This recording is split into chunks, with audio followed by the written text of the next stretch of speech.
Buenas, soy Pablo Buch, enfermero residente en pediatría en el Hospital Valdebrón, y en esta perla vamos a hablar sobre la prevención de lesiones no intencionadas en la infancia, centrándonos sobre todo en el consejo que podemos dar a las familias siempre adecuado a la edad del niño, es decir, a su desarrollo psicomotor, al crecimiento. En primer lugar, conceptualizaremos qué es una lesión no intencionada. Nos gusta más este término al término de accidente, ya que le damos una acepción más prevenible, es decir, al llamarlo de esta forma nos alejamos de la concepción del accidente, que muchas veces lo vemos como algo inevitable. Y durante la presentación veremos que hay una serie de intervenciones que podemos realizar para bajar su prevalencia y su incidencia. Una lesión es cuando un agente externo sobrepasa las barreras que tiene el propio cuerpo para soportar estos factores externos y provoca un daño en el cuerpo. Para que suceda esta lesión no intencionada, tienen que confluir tres factores fundamentales, es decir, el huésped, el medio y el agente. Estos tres factores, esta tríada, tiene una serie de características dentro de cada uno de ellos que va a determinar la gravedad o que ocurra o no una lesión no intencionada. En primer lugar, el huésped se determina por la edad, el sexo, el estado de salud, el estado funcional o el estado de ánimo o comportamiento del infante.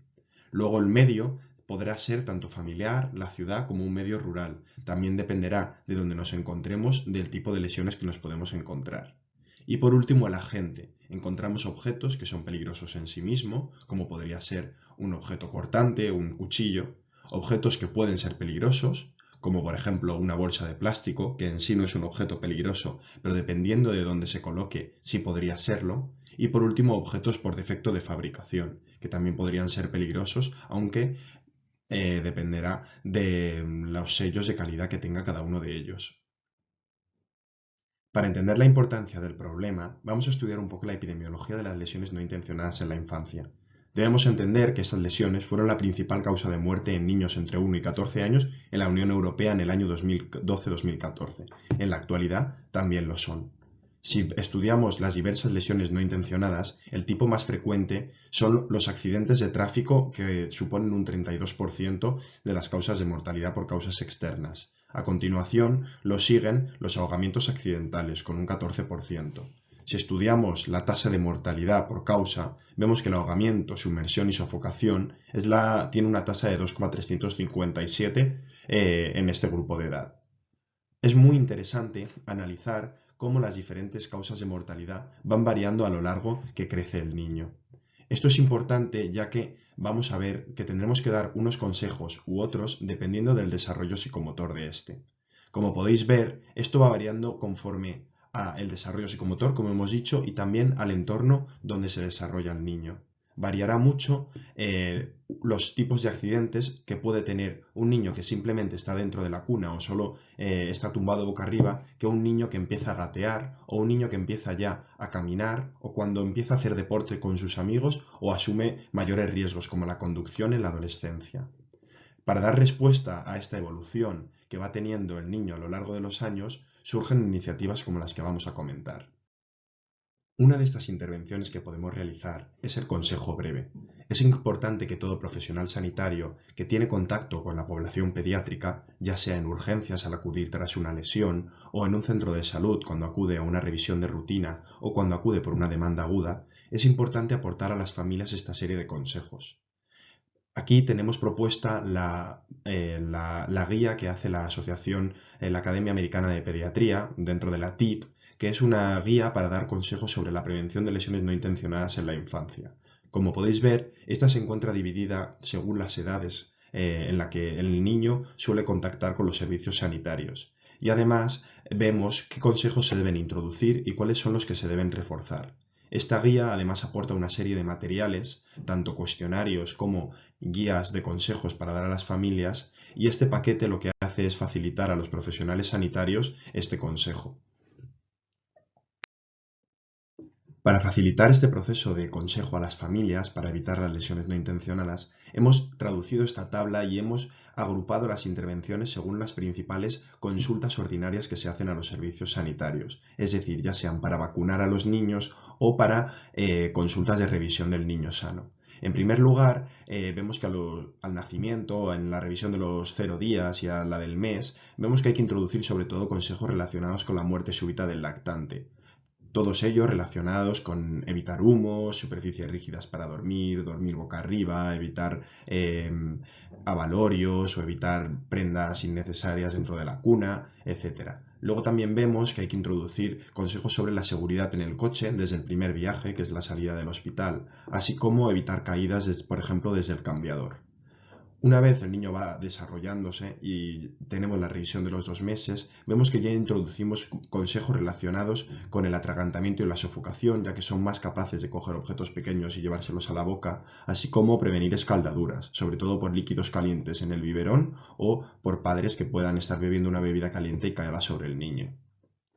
A los 4 meses introducimos ya aquellos consejos relacionados con el baño, ya que suele haber más descuidos y son una lesión más frecuente en este ámbito, y reforzamos todos aquellos que ya hemos dado. Continuando, a los 7 o 9 meses, podemos ver que introducimos aquellos consejos ya más relacionados con la piscina, ya que suele ser frecuente ir a clases de iniciación al baño para bebés en esta etapa, o mayores descuidos a la hora de no tenerlos tan vigilados y poder gatear. Y también hay que reforzar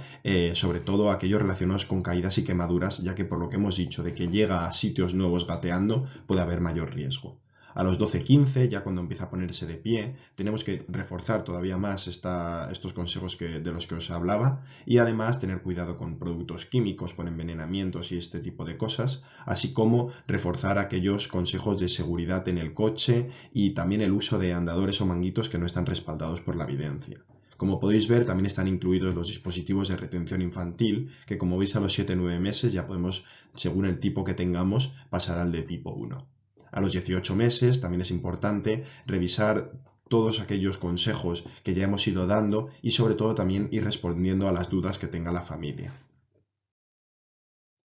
A partir de los 2 años, que es cuando hay ya más actividad en el exterior, podemos ver que se introducen aquellas actividades relacionadas con las caídas en el parque, el uso de triciclos, la necesidad de llevar casco, así como la seguridad como peatón. Reforzamos todos los anteriores y a partir de los 3-4 años también podemos ver que se produce un cambio del dispositivo de retención infantil en el coche. También reforzaremos todo lo anterior y haremos preguntas dirigidas según a las actividades que sepa hacer. Es decir, preguntar, por ejemplo, si el niño sabe nadar o dar consejos sobre la importancia de que vaya aprendiendo, ya que es una medida que puede ayudar a salvar vidas. A partir de los 6 años también preguntaremos sobre el uso de la bicicleta,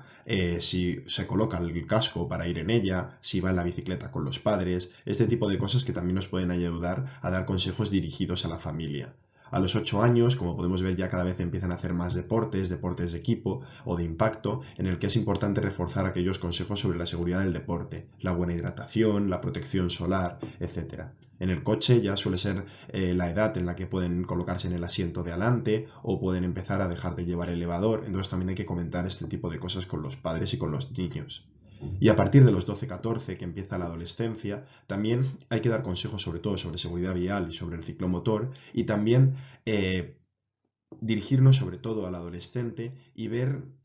cuál es la asunción que tienen estos del riesgo, ya que muchas veces en esta etapa se suele decidir de una forma equivocada o se suelen tomar decisiones o muchas veces por presión grupal o por hacer ver al resto de lo que son capaces y se suelen tomar ciertos riesgos innecesarios, muchas veces también a veces relacionados con alcohol o drogas que pueden llevar a lesiones importantes.